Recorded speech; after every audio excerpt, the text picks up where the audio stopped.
tardes con todos, bienvenidos a 24 horas. Hoy Día Universal del Trabajo, en el que a propósito colectivos sindicales y sociales marcharon esta mañana por las principales calles del país. ¿Cómo estás, Liz? Muy buenas tardes, feliz día.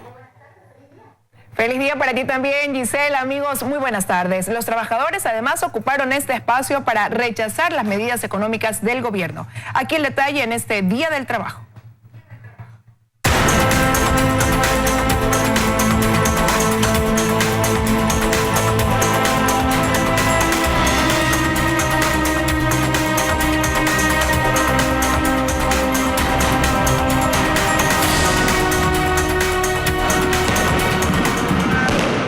Sus carteles eran claros, reflejaban por qué están aquí.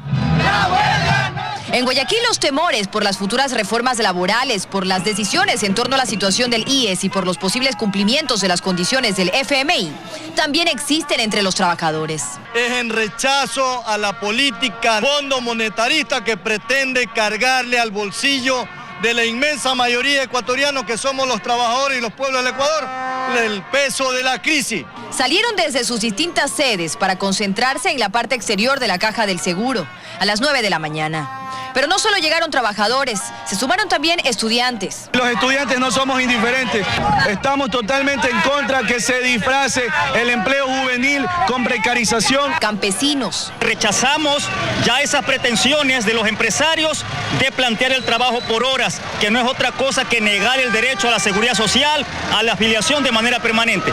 Taxistas y jubilados. Hemos salido a las calles para decirle al gobierno que se den cuentas claras con el Seguro Social. Estuvieron también los ex trabajadores de los medios incautados, quienes aún no reciben su liquidación. Al gobierno le hemos hablado, le hemos solicitado, le hemos contado la situación precaria que tenemos y no nos escucha, no sé qué tenemos que hacer. Fue también el espacio para los ex trabajadores del Ministerio de Salud. Ella despidió a más de 2.500 trabajadores del Ministerio de Salud y llamados al diálogo se resolvió que 1.519 se han reintegrado. Y en este espacio también se hizo una advertencia. Los trabajadores aseguraron que están preparando una gran marcha nacional, sobre todo en contra de las reformas laborales. Que no puede ser a más allá de mayo porque el gobierno tiene que entender. Finalmente la manifestación terminó en una tarima en el Parque Centenario. Los sindicatos abandonaron el lugar con advertencias, otros con esperanza de que sus derechos sean cumplidos, pero dejando claro que si no es así, siempre les quedará esta opción, la calle. Dayana Monroy, 24 horas. El presidente Lenín Moreno explicó las razones por las que accedió al pedido de las centrales sindicales para que este 1 de mayo los trabajadores salgan a las calles a marchar en conmemoración. Lo hizo durante un recorrido de la misión Las Manuelas en Quito. María Gracia Costa estuvo con él en el Comité del Pueblo al norte de la ciudad y con ella pues tomamos contacto por la información. ¿Qué tal, María Gracia? Te escuchamos. Buenas tardes. Gracias, ¿cómo están? Muy buenas tardes. El presidente de la República se sumó a las felicitaciones al conmemorarse el 1 de mayo, Día del Trabajo.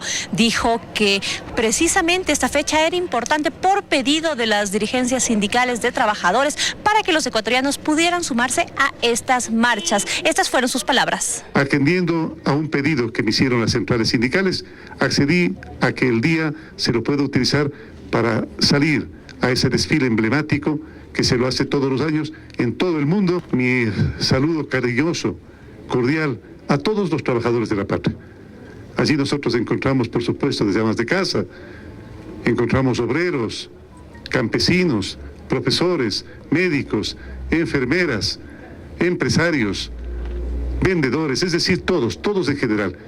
Lo dijo durante un recorrido de la misión Las Manuelas en el Comité del Pueblo en el norte de Quito. Aquí, conjuntamente con quienes integran esta misión, verificó las condiciones de las personas que se benefician de esto.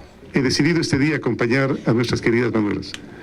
Las Manuelas ahora tienen un trabajo bastante grande, porque no solamente tienen que visitar a las personas con discapacidad, sino a los viejecitos, porque vamos a arrancar lo más pronto posible el programa Mis Mejores Años. Además aseguró que pedirá la intervención a otras instancias del Estado, como por ejemplo el Ministerio de Vivienda, para mejorar las condiciones en las que ellos habitan. Les contaremos los detalles en nuestras próximas emisiones. Ustedes siguen con más en Estudios. Una buena tarde.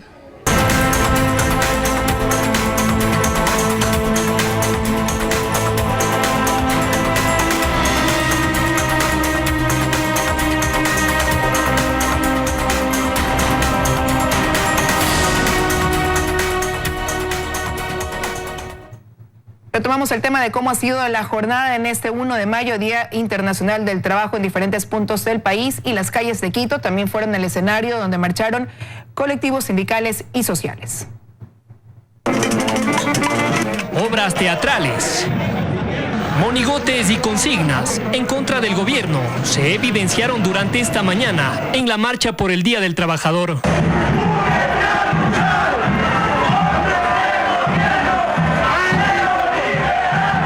La concentración fue en los parques del Ejido y el Arbolito, donde cientos de colectivos se dirigieron hasta diferentes puntos del centro histórico de Quito para conmemorar el Día del Trabajo y rechazar las medidas económicas adoptadas por el gobierno. ¿Por qué nosotros tenemos que pagar los baches económicos de ellos? ¿Por qué no le exige a la banca? Ese es otro clamor del pueblo. Los sindicalistas laborales, en cambio, pedían al gobierno tomar acciones en contra de los despidos que se han dado en las instituciones públicas. Han despedido a 11.820 y la intención es seguir despidiendo. Entonces, contra los despidos, contra la flexibilización laboral, en defensa de la seguridad social. Hasta la marcha llegaron a apoyar actores políticos que no fueron bien recibidos.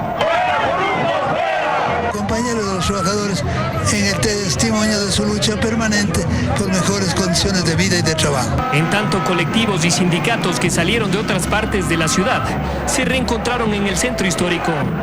Se unieron también organizaciones a favor de las mujeres y de los desaparecidos. A la llegada a la Plaza de San Francisco se registraron actos violentos por parte de los manifestantes en contra de las autoridades. Las marchas continuarán durante la tarde ante el llamado de nuevas convocatorias. En Quito, Paul Coello, 24 horas. Una parte de la marcha de los trabajadores llegó hasta el Palacio de Carondelet, donde el ministro de Trabajo anunció que las reformas laborales están en camino. Los trabajadores demandan empleo, estabilidad y mejores condiciones. La habitual concentración y marcha de trabajadores de un 1 de mayo avanzó hasta el centro de Quito. Las consignas contra el gobierno se centran en el pedido de cambios para los trabajadores, pero también el rechazo a las pretendidas reformas en la jubilación. El tema de la edad preocupa y los movilizó esta vez. Elevar los años de jubilación y aportar más, porque en vez de que nos disminuya, está subiendo. No estamos de acuerdo a eso. En la Plaza Grande, exteriores del Palacio de Carondelet, la concentración fue de los seguidores del gobierno y fue momento para los abrazos, discursos y ofertas de la máxima autoridad del trabajo. Ya lo es que todos estamos de acuerdo en que necesitamos reformar las normas para poder llegar a un acuerdo que permita generar mayor empleo. Eso es fundamental. No hubo enfrentamientos ni desorden a la vista, solo el clamor de cada 1 de mayo. Mejorar las condiciones de trabajo de la gente, estabilidad y más empleo. Pendientes de hace mucho. Fausto Yepes, 24 horas. Los asambleístas consideran que las reformas laborales que enviará el Ejecutivo en los próximos días deben estar enfocadas en la dinamización del mercado laboral, mientras que otros apuestan por un nuevo código de trabajo. En pocas semanas más, esta asamblea deberá tramitar las reformas laborales, reformas que enviará el Ejecutivo. Al respecto, los asambleístas creen que estos cambios al Código de Trabajo deben estar enfocados en generar empleo.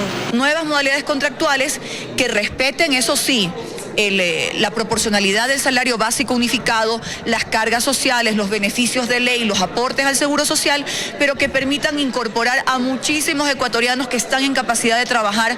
Por eso dicen que se trata de una dinamización laboral, más no de una flexibilización. Cambiar las reglas laborales para permitir y hacer más fácil la contratación, y tienes que también disminuir los impuestos, como el anticipo del impuesto a la renta y el impuesto de salida de divisas. Los empresarios están planteando eso, pero se necesita un debate más profundo porque en algunas propuestas como que están coartando derechos ya ganados de los trabajadores. Consideran además que estas reformas no deben ser un parche, sino que debe ser el inicio de un nuevo código de trabajo. Ahí se tiene que manejar la necesidad de que no signifiquen regresión de derechos. La Comisión de los Trabajadores de la Asamblea en estos 2 años recorrió el país y después de escuchar a los ciudadanos, crearon un Código Integral de Trabajo que une al Código Laboral y a la LOCEP. Sin embargo, este no tiene mucho apoyo. No hemos ido a lo de fondo porque no ha habido la voluntad política, por eso es que esperamos la reconformación de la comisión.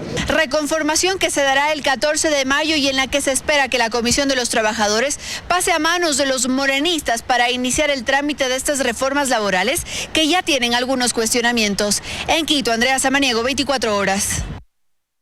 En otros temas existe un repunte de homicidios intencionales, tanto en Pichincha como en Guayas. Además, hay preocupación en la capital por el incremento de los robos con violencia. Ante ello, la Asamblea Nacional propone buscar el apoyo de las Fuerzas Armadas para reforzar la seguridad interna.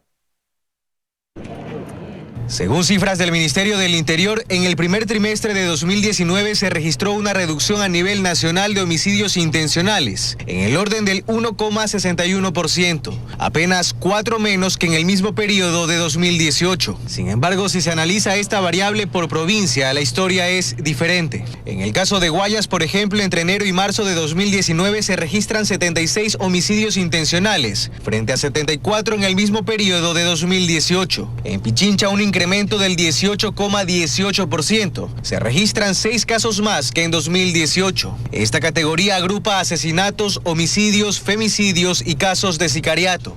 Por otro lado, en los 2 primeros meses del año, los robos a nivel nacional se redujeron en un 18,67% en relación al año anterior. Sin embargo, en la capital hay preocupación por un repunte en el robo de motos, que se ubica por encima del 51,52% en comparación al 2018. La inseguridad fue uno de los temas que se trató en la Asamblea Nacional, que por unanimidad solicitó al presidente de la República adoptar las medidas necesarias con el apoyo de las Fuerzas Armadas para reducir los índices de violencia y delincuencia en el país. Algo está pasando, se está saliendo de control, se ha salido de las manos la política en función de garantizar la seguridad para nuestro país.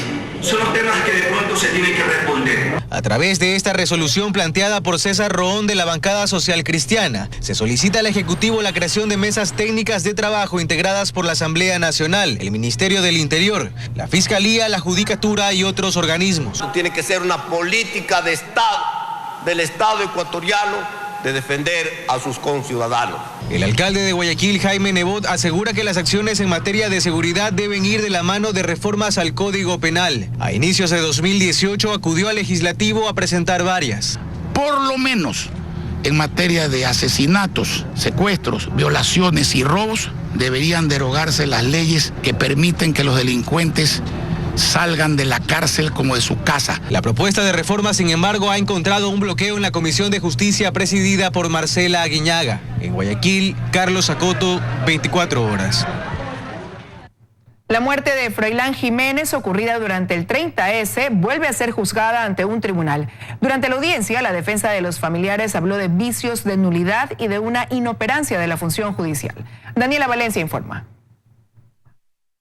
Fue una audiencia inusual en la que la defensa de la familia de Froilán Jiménez y el fiscal que lleva la causa, Fabián Salazar, solicitaron a la jueza Jimena Rodríguez declare la nulidad de lo actuado. Alegaron que durante 23 días se desconoció el fiscal que lleva la causa y además se dio una reformulación de cargos, esta vez por asesinato. Piden que se procese al exministro de Defensa, Javier Ponce, y al expresidente de la República, Rafael Correa. Existe el informe como un elemento de convicción y en ese informe indudablemente se menciona al ex economista Rafael Correa Delgado y al ministro de Defensa Nacional que se lo evacúe de cualquier manera. Es decir, violentaron protocolos, normas y tratados internacionales y yo sí pido que se abran los sumarios correspondientes en contra de los funcionarios judiciales que han permitido que en esta audiencia de evaluación y preparatoria de juicio el mismo doctor Fabián Salazar pida que se declare la nulidad del proceso. Para la defensa de los 2 militares procesados en esta audiencia ni siquiera se los nombró, por lo que piden que se declare la validez para en la etapa final demostrar su inocencia. Estamos convencidos que se va a dictar un sobreseimiento en este caso, lo cual no significa que va a quedar en la impunidad. Nosotros queremos conocer la verdad, pero para esto Fiscalía debería iniciar otra investigación.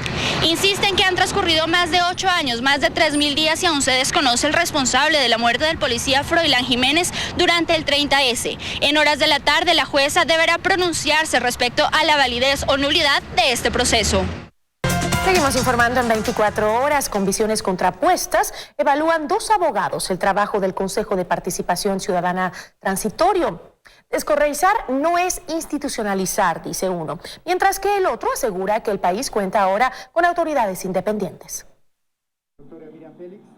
Tras algo más de un año de trabajo y a menos de 15 días de que concluya el mandato para el que fueron designados los miembros del Consejo de Participación Transitorio, la evaluación de su gestión ofrece criterios contrapuestos. Luces y sombras, más luces que sombras. Creo que al final del día pues nos queda una evaluación positiva, ¿no?, de lo hecho por el Consejo de Participación Ciudadana. Creo que como país debemos agradecerles muchísimo el haber tenido la entereza, la valentía de enfrentar un tema tan importante como la reinstitucionalización del país. Fue un completo fracaso, porque lo que hizo fue, sí, descorreizar, a la par desinstitucionalizar y morenizar las autoridades de control. La tarea principal para la que fueron designados los 7 consejeros de participación transitorios, con Julio César Trujillo a la cabeza, fue la de evaluar y designar a las autoridades de control que fueron cooptadas por el gobierno anterior. En el tema de la fiscal general, por ejemplo, creo que hay más de una duda razonable respecto a si el concurso en realidad terminó designando al mejor puntuado. No podemos acusar al Consejo de Participación Ciudadana de haber actuado desde una perspectiva político-partidista, lo que no significa que todas sus actuaciones fueron adecuadas. Evidentemente hubo algunos procesos en donde se evidenció la existencia de grupos. Y señala como uno de los mayores aciertos la designación de la Corte Constitucional, en cuyo proceso de designación participó como miembro de la comisión seleccionadora. Creo que fue el proceso más importante de designación y el que mejores resultados dio. Hoy por hoy tenemos la mejor Corte Constitucional que hemos tenido en la historia. Buenas hojas de vida, pero que para evaluar los fallos de la Corte Constitucional hace falta tiempo. Hay que ver cómo los dictan. Mientras Aguilar señala como uno de los peores procesos de designación al Consejo Nacional Electoral. Eso ya es lo peor de lo peor de lo peor. En décadas. El Consejo Nacional Electoral estamos a días de que se posesionen las autoridades seccionales, no entrega credenciales, no cierra escrutinios, acaba de llamar a elecciones nuevamente para prefecto en la provincia de Los Ríos. Yo creo que hemos tenido diferentes procesos y diferentes resultados. Las autoridades elegidas son producto de lo que somos como sociedad. Es decir, no es que fueron a la cárcel a buscar candidatos, no.